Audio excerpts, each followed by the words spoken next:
இன்னைக்கு நம்ம வீடியோவில் எக் ரோஸ்ட் எப்படி பண்ணலான்னு பார்க்கலாம். அதுக்கு நான் 3 எக் எடுத்து வேக வச்சு இது போல் நீல வாக்கில் கட் பண்ணி எடுத்திருக்கேன். 4 மீடியம் சைஸ் பெரிய வெங்காயத்தை இது போல் நீல வாக்கில் கட் பண்ணியிருக்கேன். ஒரு மீடியம் சைஸ் தக்காளி நீல வாக்கில் கட் பண்ணது, ஒரு சின்ன துண்டு இஞ்சி பொடியாக கட் பண்ணியிருக்கேன், 2 பூண்டு பல், ஒரு பச்சை மிளகாய், 1/2 டீஸ்பூன் மஞ்சள் தூள், 1/2 டீஸ்பூன் தனி மிளகாய் தூள், 1 டீஸ்பூன் காஷ்மீரி சில்லி பவுடர் எடுத்திருக்கேன், கொஞ்சமாக கருவேப்பிலை. மசாலா ஃப்ரெஷ்ஷாக அரைக்க போகிறோம். அதுக்கு 1/2 டீஸ்பூன் சீரகம், 1/2 டீஸ்பூன் சோம்பு, 1/2 டீஸ்பூன் தனியா, 1/2 டீஸ்பூன் மிளகு, கொஞ்சமாக கல்பாசி, ஒரு கிராம்பு, ஒரு சின்ன துண்டு பட்டை, அவ்வளோதான்.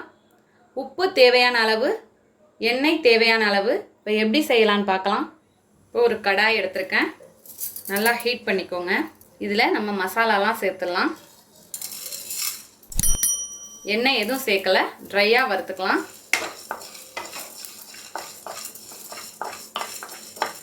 நல்லா வாசனை வர வரைய வறுத்துக்கோங்க.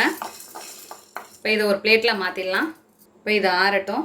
இப்போ அதே கடாயில் ஒரு டேபிள் ஸ்பூன் அளவுக்கு எண்ணெய் சேர்த்துக்கோங்க. இப்போ எண்ணெய் சூடானதும் இதில் கொஞ்சமாக மஞ்சள் தூள், 1/2 டீஸ்பூன் தனி மிளகாய் தூள் எடுத்தேன், அதை தான் இதில் சேர்க்குறேன். கொஞ்சமாக உப்பு. இப்போ இதில் எக்கை ரோஸ்ட் பண்ணிடலாம். ஒரு 2 நிமிஷம் ஃப்ரண்ட் அண்ட் பேக் வேக வச்சு எடுத்துக்கலாம். ஃப்ளேம் கம்மி பண்ணிக்கோங்க. இப்போ இதை பரட்டி விட்டுக்கலாம். இதை ஒரு பிளேட்டில் மாற்றிக்கலாம். இப்போ எக்கு ரெடி ஆயிடுச்சு. நம்ம ஆற வச்ச மசாலாவை இப்போ அரைச்சி எடுத்துக்கலாம். இதை ஒரு மிக்ஸி ஜாரில் மாற்றிக்கிறேன். இப்போ இதில் இஞ்சி, பூண்டு, பச்சை மிளகாய் சேர்த்துடலாம். சேர்த்துட்டு இதை அரைச்சி எடுத்துகிட்டு வந்துடுவோம். இப்போ அரைச்சி எடுத்துகிட்டு வந்தாச்சு, எல்லாம் ரெடியாக இருக்குது. இப்போ எக் ரோஸ்ட் பண்ணலாம்.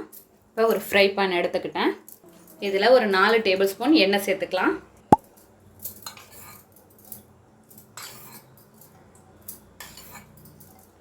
ரோஸ்ட் பண்ணுறதுனாலே கொஞ்சம் எண்ணெய் அதிகமாக தான் தேவைப்படும், அதனால் கொஞ்சம் கூடயே சேர்த்துக்கோங்க. இப்போ எண்ணெய் சூடாயிடுச்சு. இதில் நம்ம அரைச்சி வச்சுருக்க மசாலாவை சேர்த்துடலாம்.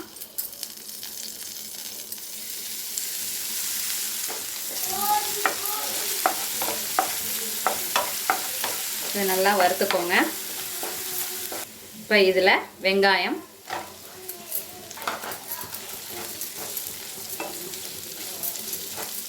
அந்த மசாலாவை போட்டோடனே அதோட வாசனை அப்படி இருக்குது. நீங்கள் இதே போல் ட்ரை பண்ணி பாருங்கள்.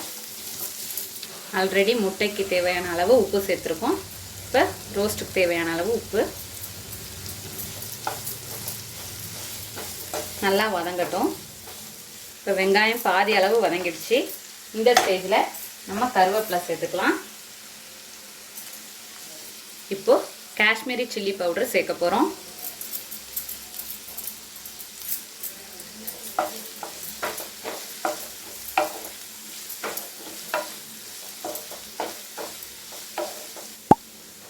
இப்போது தக்காளி சேர்த்துடலாம்.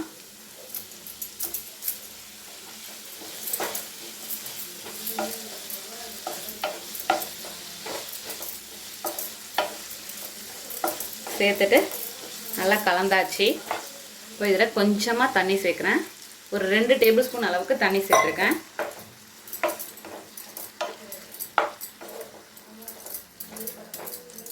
தண்ணி சேர்த்துட்டு இதை மூடி வச்சிடலாம். ஒரு 5 மினிட்ஸ் அது நல்லா அப்படியே வேகட்டும். இப்போ ஓப்பன் பண்ணி காட்டுறேன். நான் இடையில 2 டைம்ஸ் ஓப்பன் பண்ணி இடையில கிளறி விட்டுக்கிறேன். இப்போ நல்லா தண்ணி வத்திடுச்சு. இன்னும் நல்லா எண்ணெய் பிரிஞ்சு ஒரு தொக்கு பதத்துக்கு வரட்டும். நல்லா ட்ரை ஆகணும், வெயிட் பண்ணலாம். இப்போது கொஞ்சம் நல்லா எண்ணெய் பிரிஞ்சு வருது. இது போல் வெங்காயம் தக்காளி நல்லா வதங்கி சுருண்டு வந்துடணும். அந்த எண்ணெயெல்லாம் நல்லா பிரிஞ்சு வந்துடுச்சு. இன்னும் ட்ரை ஆகட்டும். எனக்கு இன்னும் ட்ரை ஆனதான் ரொம்ப பிடிக்கும், அதனால் இன்னும் கொஞ்சம் ட்ரை ஆகட்டும். நல்லா ட்ரை ஆயிடுச்சு.